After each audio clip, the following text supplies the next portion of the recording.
The FIA just leaked details that Mercedes did not plan to make public. And what is hidden inside those documents could decide the first race of the season. We are only days away from the Australian Grand Prix. The lights are about to go out for the first time this year.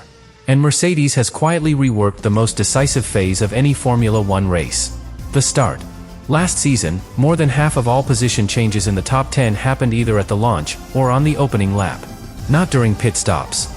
Not through strategy. In the first few seconds. Now here is the shock. George Russell admitted their practice starts in Bahrain were the worst of his career. At the same time, FIA paperwork confirms engine mapping refinements, energy deployment adjustments, and torque delivery recalibration for Melbourne. That is not routine tuning. That is a targeted correction. Because Red Bull looked like the benchmark in straight-line energy release. Ferrari looked stable over long runs. Mercedes did not change the engine hardware. They changed how it behaves. And in modern Formula One, software precision can be worth tenths per lap. Tenths become grid positions. Grid positions become clean air. Clean air becomes race wins. So the real question is simple. Did Mercedes just eliminate their biggest weakness in time for Australia? Or are we about to witness the first crack in their championship ambitions? Stay with me. Because what the FIA revealed about the W17 engine could completely reshape the fight at the front. Mercedes is not bringing a brand new engine to Australia. And that is exactly why this story matters. Because when a team does not change the hardware, but still reports major refinements, it means the weakness was not mechanical. It was behavioral. The W17 already showed its radical aerodynamic shift in Bahrain. Redesigned side pods. A tighter rear body. A heavily reworked floor. That transformation was visible. Australia is about what you cannot see. Engine mapping. Energy deployment timing. Torque delivery curves. The way power flows from combustion to electric boost in the first split second of acceleration. And that split second is everything. Under the current regulations, cars are more sensitive than ever off the line. Active aerodynamic systems adjust. Energy systems deploy in complex phases. Rear tires are asked to handle enormous torque instantly. If that delivery is not perfectly synchronized, traction disappears. And that is exactly what Russell admitted happened in testing. The starts were unacceptable. Which means Mercedes identified a precise vulnerability. Now here is where it becomes strategic. Energy deployment is not just about straight-line speed. It is about the choreography of release. Too aggressive, and you overheat tires. Too conservative, and Red Bull pulls away. Too delayed, and you lose momentum before turn 1. So engineers went back to the data. They refined the internal combustion maps. They adjusted how electrical power feeds into the rear axle. They optimized launch torque thresholds. They recalibrated overtaking mode transitions. Not for spectacle. For control. Because control equals consistency. And consistency wins championships. But here is the tension. In Bahrain, Red Bull appeared to have superior straight-line energy deployment at the end of long runs. Not dramatically. But measurably. Ferrari looked stable in race trim. So Mercedes cannot simply smooth power delivery. They must smooth it without sacrificing peak aggression. That is a delicate balance. If they fixed the launch but lost straight-line bite, they remain vulnerable. If they improved deployment but stressed reliability, new problems emerge. And remember, testing was not flawless. There was already a power unit concern that limited clean mileage. Which means validation time was not perfect. Australia becomes the proving ground. Because Albert Park punishes hesitation. Heavy braking zones. Short acceleration bursts. Medium-length straights where energy release must be precise. Limited overtaking opportunities. Track position matters enormously. If Mercedes launches cleanly and holds position, the race opens strategically. If they lose 2 places before turn 1, they are immediately on the defensive. And in modern Formula One, defense burns tires. Burn tires burn strategy. Strategy loss burns podium chances. This is why the FIA leak is so important. It confirms Mercedes did not gamble on radical hardware. They chose refinement. They chose precision. They chose software intelligence over mechanical drama. And sometimes, that is far more powerful. Because when a weakness is eliminated quietly, rivals do not see it coming. So when the lights go out in Melbourne, watch the Mercedes. Watch the rear suspension squat. Watch the initial surge. Watch whether the power arrives smoothly or violently. Because if that first phase looks controlled, stable, confident, then Mercedes has just removed the one vulnerability that testing exposed. And if they have done that, the entire competitive order could shift before the first lap is even complete. But here is where the pressure truly multiplies. Because Australia is not just about fixing a weakness. It is about proving Mercedes belongs at the very front from race 1. All winter, there was a narrative building. Mercedes has unlocked something clever. The new engine philosophy has hidden potential. The W17 is fundamentally healthier. But then Bahrain happened. And instead of dominance, we saw competition. Red Bull looked sharp in energy deployment.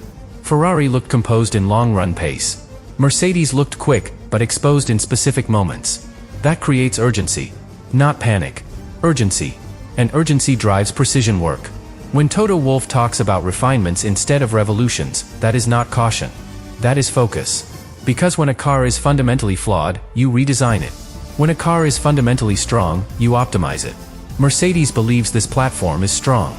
Russell has made that clear. He trusts the base. He feels the car is no longer structurally compromised like previous seasons. That changes everything internally. Confidence allows aggression. Aggression creates lap time. But only if the engine behaves exactly as expected. And here is the hidden risk. Modern power units operate on razor-thin thermal and electrical margins. When you adjust torque delivery for better launches, you increase stress in specific load phases. When you refine deployment curves for stronger straight-line defense, you alter energy recovery balance. Every change influences something else. Cooling, reliability, tire temperature, aerodynamic efficiency.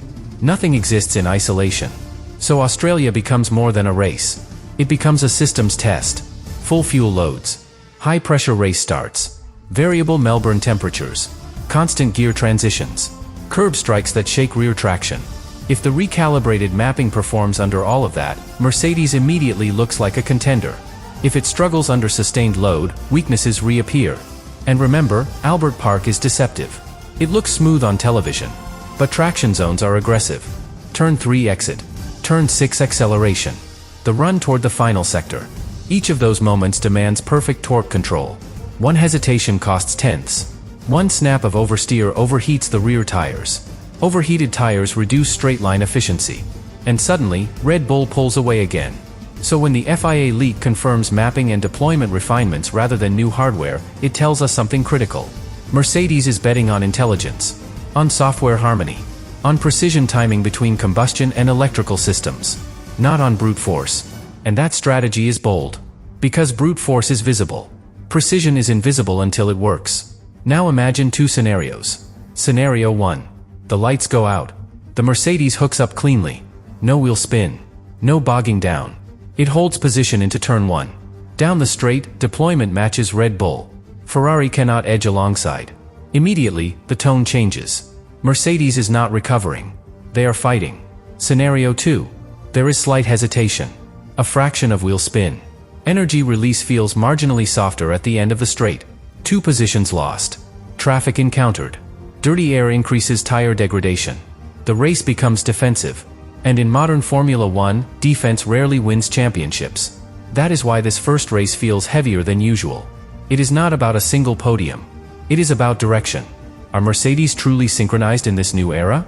Or are they still chasing perfect harmony between engine, energy system, and chassis?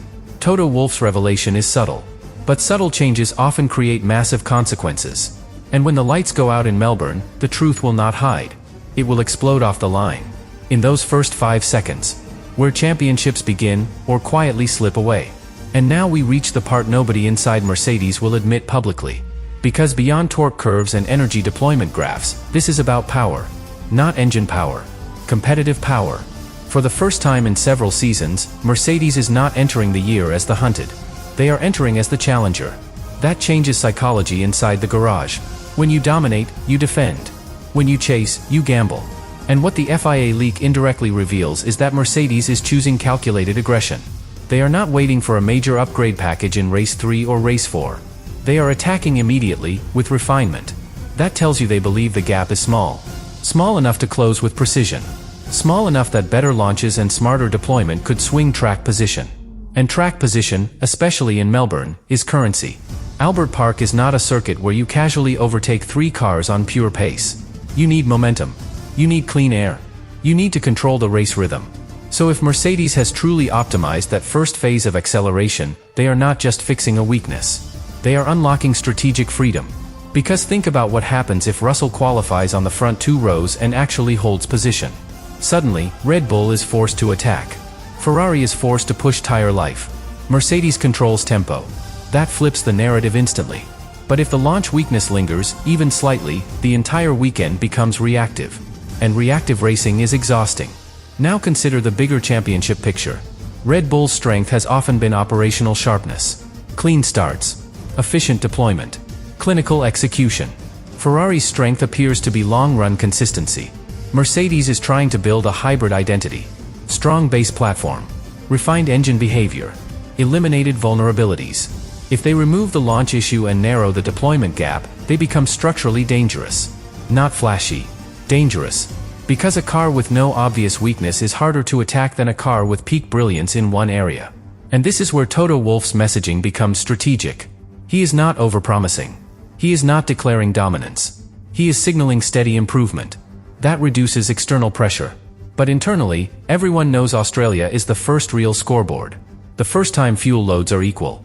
The first time engine modes are pushed to race intensity. The first time launch performance is measured under real stress. No simulations. No test programs. Just 5 red lights. Clutch bite point. Throttle modulation. Electrical surge.